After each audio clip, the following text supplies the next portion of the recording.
Well, it would have been about 1992, and I was in East Lansing, Michigan, and I had a friend visiting me. In fact, that friend is on one of these videos. His name is Mark. We have a video on the best lyrics, and but he was there, and there was a place there called I think it was called the Peanut Barrel. It was kind of a bar, kind of a college town bar. Good burgers, and people would go there on a Friday. But anyway, there was a big crowd in front of the Peanut Barrel, and the big window out front. I said, "What in the world's going on in there?" And somebody said, "There he." And someone in the crowd said, "There he is! There he is! It's him! It's him! It's him!" And I said, what's going on? Who's here? I mean, there must have been 50 or 60 people standing around this little window, which wasn't all that big. There he is! There he is! And there's Tina Louise. And I looked in there, and there was an old man in there eating a hamburger with a woman and drinking a beer. And someone said, "It's him, it's the professor." Sure enough, it was Russell Johnson, the professor from Gilligan's Island, the old man that played. And he was old. I think I would have recognized him, if I got a really good look at him, but I wouldn't have if he was just like in the corner, eating or something. But that was Russell Johnson, and sure enough, he was in town to promote this book. So I bought a copy and went and got his autograph. And there's his autograph. Okay, that's Sherwood Schwartz, and it says this is one of the last pictures ever taken of the cast during the show. And that's Sherwood Schwartz who created the show, and I think he also created the Brady Bunch, and a bunch of other shows. But if you know your Gilligan's Island, and if you're watching this, I'm figuring you probably do. Otherwise, you wouldn't probably bother to watch. But those are the voodoo dolls from the episode where the witch doctor comes and made voodoo dolls of all the Castaways. Okay, now this is amazing. There's Russell Johnson, and we've got kind of the vita of the professor. His actual name was Roy Hinckley. Who knew? Because we always just called him the professor. Birthplace Cleveland, Ohio. Look at his resume. 6 degrees: a BA from USC, a BS from UCLA, an MA from MSU, and a PhD from TCU, all achieved in 25 years. Okay, this is pretty impressive. Areas of expertise: medicine, dentistry, biology, agriculture, astronomy, marine biology, geology, anthropology, botany, psychology, physics, law, zoology, chess. This is all pretty funny. This is also pretty fun. This is also pretty funny. So, this is the professor's island adventures. Okay, so I couldn't build a boat. The professor improvised with gadgets and concocted some pretty wild anecdotes, but I must refute something. Despite what you hear, the professor never built a nuclear reactor or a satellite communication system out of clamshells. Here's an inventory of what he did build: a bamboo lie detector. Oh, wow, that's impressive. Shark repellent, a coconut shell battery recharger, a bamboo telescope, jetpack fuel. Okay, this is the section here. He's got a few shots. This is from his first movie in 1952, For Men Only. He was kind of a leading man. I think he's definitely another one that he might have liked to have been in some pretty serious movies as a leading man, and he did this, and it kind of. This is a 1962 movie, and he's playing a Union sharpshooter. Look there, he's a little older now. It's a little easier to recognize him. Not older, but there he's got a mustache. He's a Union sharpshooter who attempts an unprecedented long-range shot at a Confederate general. This is him in a 1957 film called Rock All Night, with Edward G. Robinson and Warren Stevens in the 1954 film Black Tuesday. Here's another movie he was in, Attack of the Crab Monsters. It's hard to even tell which one he is there.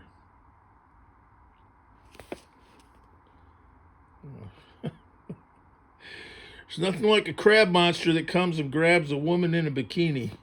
Just happened to be wearing a bikini. I'm sure it was just this island Earth. He was U.S. Marshal Gibbs Scott on TV's Black Saddle. Yeah, he's... if he wanted to play a lot of roles like that, kind of cool, leading man type roles, you know, playing the professor on Gilligan's Island kind of put the kibosh on it. Look at all the kinds of roles he had. With my co-star Annalisa in TV's Black Saddle. Here he is with Ruth Hampton in the 1953 film Law and Order. Should I say this? That was kind of the cheesecake of the day. Of course, I don't think you'd ever see actual nudity, male or female, or what we might call topless, but you would, they'd put them in those kind of brassiere type things. You'd see that in a lot of those old movies, which was pretty risque at that time. Oh, that's him. That's the professor with Ronald Reagan. 1953 version of Law and Order. I shot Ronald Reagan in the shoulder. I love that film. Maybe he didn't like Ronald Reagan. Or maybe he enjoyed working with him. It's kind of hard to tell from that, huh? Look at Ronald Reagan. Great president.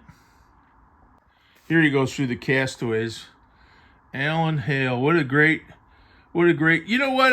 I feel like that type of man, kind of big, strong, easygoing... I don't know. I don't see as many of them around. You might have heard me say sometimes I look at these old shows and it seems like men are different now. And I know he was on Mayberry RFD. He was on several, you know, but he was another one that was on a bunch of shows.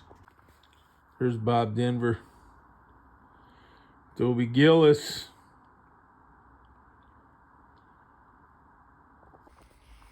There's Mr. Howe. Mr. Magoo. A Yale man. Okay. You know, he's an example. He has that certain kind of accent, which it might be kind of like a Southern accent. You don't hear it anymore, maybe even less. But I think, do they call it a Long Island lockjaw? But it's the way a lot of upper class, I don't know, is that a WASP thing? But that kind of, but he's an example of a upper class kind of WASP accent from the East Coast Atlantic seaboard, I think. Okay, that's Natalie Schaefer on Mayberry RFD with Goober.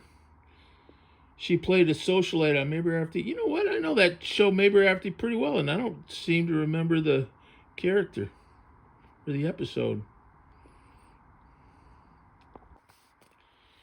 There's the great Natalie Schaefer.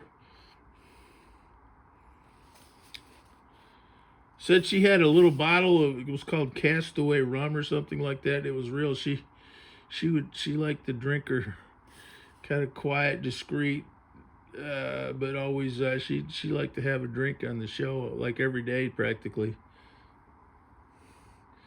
And her age was an unlisted number.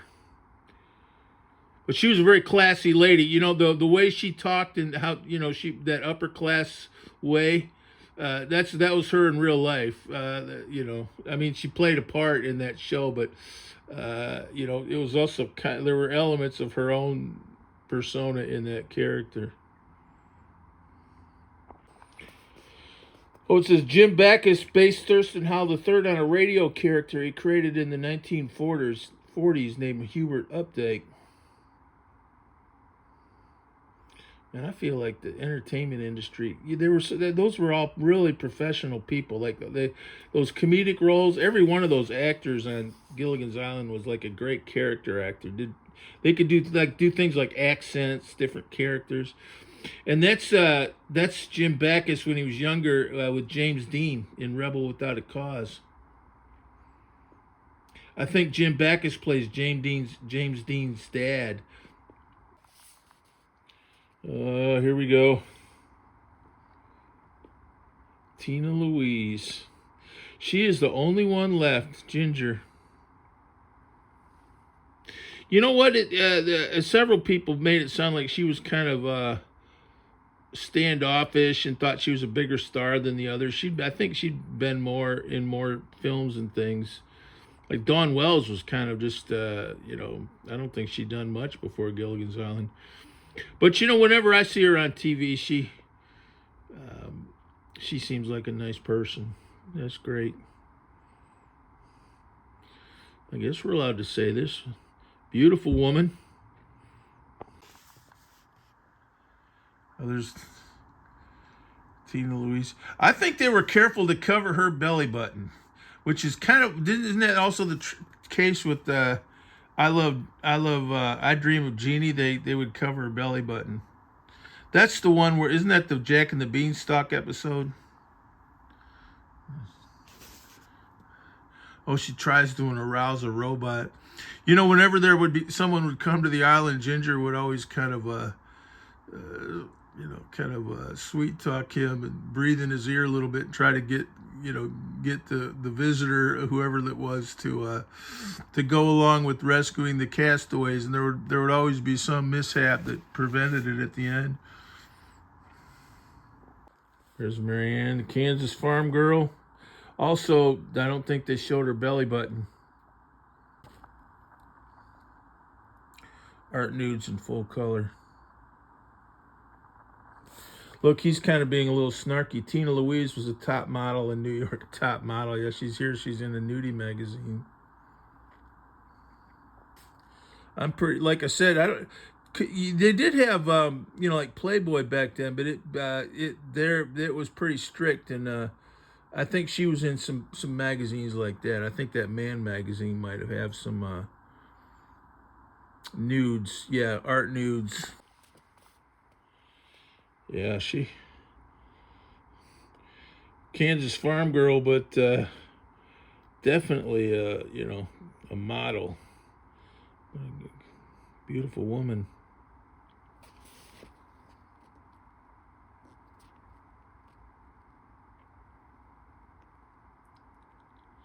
Not many know this, but Dawn Wells was a contestant in the Miss America pageant. Is she angelic or what? Oh, this was a good one. This is when the girls were the honeybees, and what was that? The Mosquitoes, which was obviously kind of spoof on the Beatles, and they sang rock and roll, and then the girls sang "You Need Us," and the men came out, and their band was called the Gnats, and they were. Look at the professor. Isn't that the Gnats? Yeah. Beauty and the Beast. I'm trying to remember what episode that is. Yeah, and there's the honeybees. You need us. Look at Mrs. Howe. What a great show.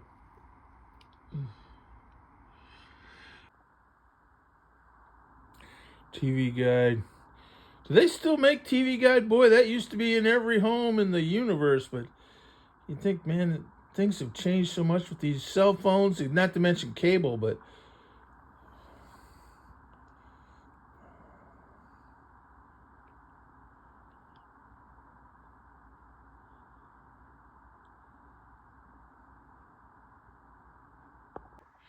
okay, that's when they had Danny Miller, who was the cave boy, the ape boy, Tarzan boy. I need to rewatch. I've seen every episode, back when I was a kid. Like, I still remember it was on at 4 o'clock when I came home from school, I think. Maybe it was even 3 o'clock, but I don't know. It was on after school. Always.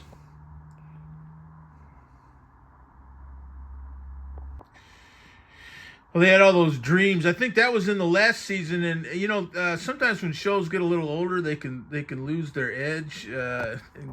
I always thought about Star Trek, but in the third season of Gilligan's Island, they did some things with those dreams to kind of mix it up, and I actually think those were pretty good. This is where she played Eliza Doolittle character, like My Fair Lady, but that's where Gilligan was Dr. Jekyll and Mr. Hyde. There's where, he was Dracula. I just remember. I'll be waiting in the alcove, and Ginger was his wife. And then you heard, I'll be waiting in the alcove, and all this crashing, like stuff being knocked over. And Ginger said, we don't have an alcove, you schmuck. Well, that's the Jack and the Beanstalk episode. And I think that's Bob Denver's actual son in real life.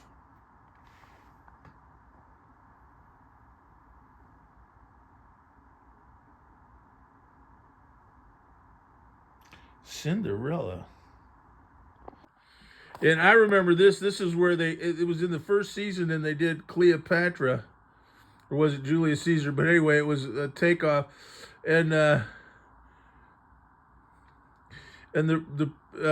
skipper, something, his pants got caught on something, and he had like those that was back in the old days of kind of childish humor. He had those polka dot or striped underpants on. I remember just like that seemed so funny. Oops. Well, look, there's the professor with his little laboratory. It's amazing what he concocted with coconut beakers. Probably bamboo tubes for the piping. Oh, my sakes. Well, don't believe everything you hear, girly. I mean, what one is that one?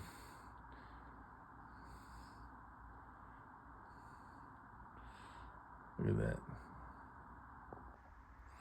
Now, that guy was on several. Vito Scotti. He was in several, and he was always bad. Or was he the same character that kept visiting? But in the one, he turned them into, he like transferred their brains into animals. And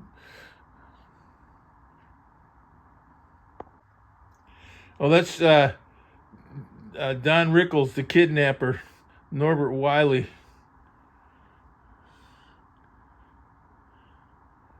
Isn't that what he was, like a lifelong criminal, right? Don Rickles. How hilarious.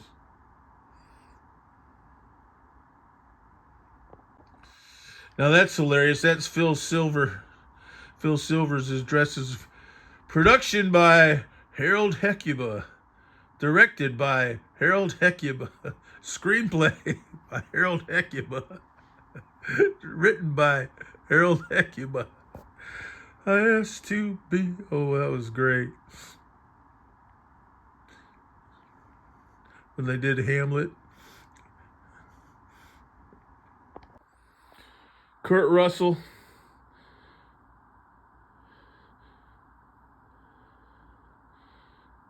Well, he was a kid there. He was in some good movies. Still probably is, but I mean, he's been in good movies. And I liked him in the 60s and 70s. He always played kind of an all-American guy. That's good. That Zsa Zsa Gabor played wealthy Erica Tiffany Smith, who put the moves on the professor.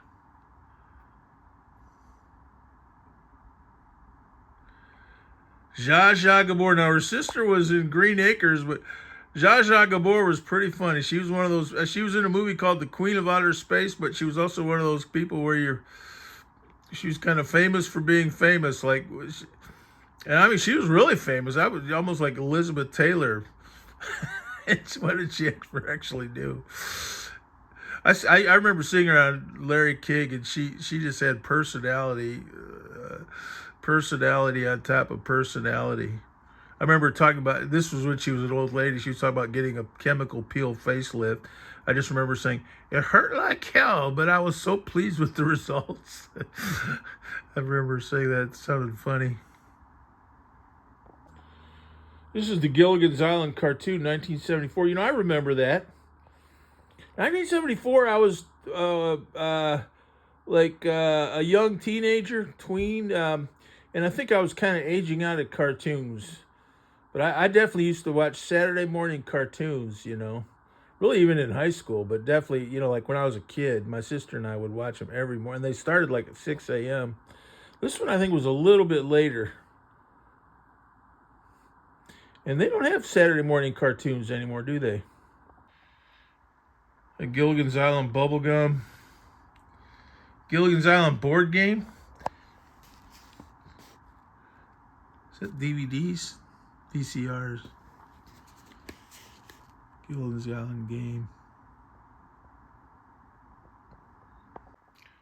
The rest, and this is a later photo. 1990. R.I.P. Gosh, it's sad. I don't think America has a common culture like that. People my age, I mean, everybody's seen Gilligan's Island, like literally. Well, I doubt they'd have this today. That was a Japanese soldier who didn't know the World War II had ended. A lot of old stereotypes there. Unsocial, nearsighted. A big old thick accent. Glasses. That's an old Asian stereotype there, in case you're curious. They wouldn't show that today, I'll tell you that. Vito Scotti played a Japanese soldier who didn't know the war was over. That's another dream sequence shot. That's Jim Backus on the set of Gunsmoke for a dream sequence in The Sound of Quacking. You know, I don't remember that one too well.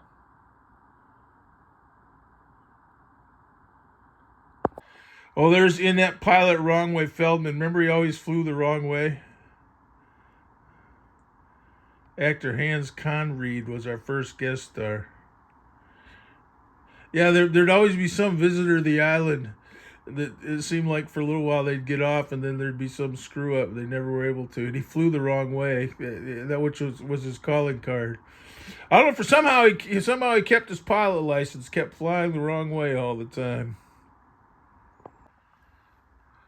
Oh, no, that's a great episode. Mary Foran was a native girl from another island who wanted to marry Gilligan. That was hilarious. And he had to duel that big, tough-looking warrior. I remember they were having a spear contest, and they were trying to decide who was going to throw the spear first, Gilligan or the brave warrior. And the professor would always know all the languages. So, what did he say, Professor? The professor would know some island gibberish language. Gilligan, he says, you can go first. He watched you practice. You couldn't hit the broad side of a mountain. Pretty fun. Oh, and that Henny Backus, that's a woman there, I think, played a native in Gilligan's mother-in-law. That was I think she was the mother of that. I'm using a guitar pedal to hold this open so I can get a better shot. There's Marshall Gilligan.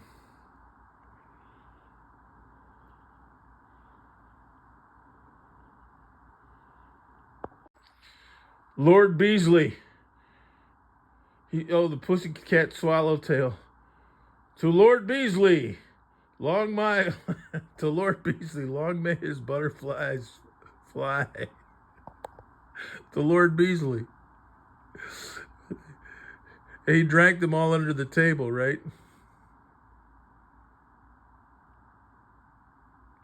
John MacGyver played Lord Beasley Waterford. It's just funny to look at it. Oh, that's a great one. That was the Dracula episode where he played Inspector Sherlock. I'm sorry to be so rude, ugly old lady.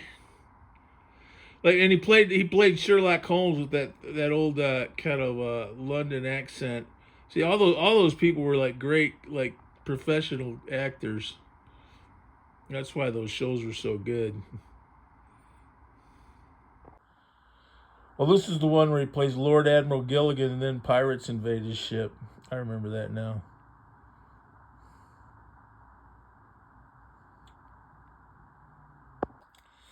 Oh, that's Rory Calhoun. Remember, he was kind of like an Ernest Hemingway. He was kind of like a big game hunter type macho guy, but it was like that old short story we read in high school. He hunted humans. Wasn't that called The Most Dangerous Game?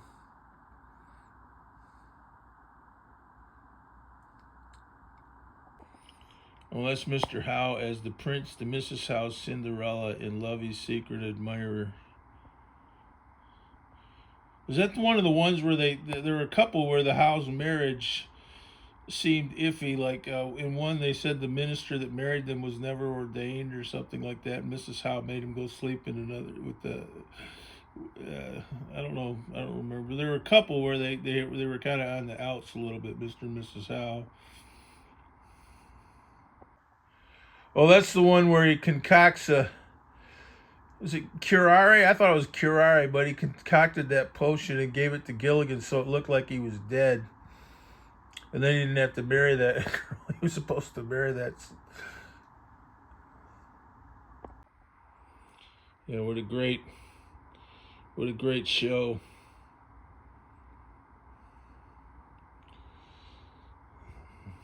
You know what? It's so stupid. You're almost embarrassed to admit you watch it. It's such a product of mid '60s America, and yet I would say it's a lot more intelligent in the humor. It's like some of those old cartoons. It's a lot more intelligent and witty in the humor than a lot of shows today. It's just bust a gut funny. Some of those episodes. R.I.P. And long live Tina Louise. She's the last one.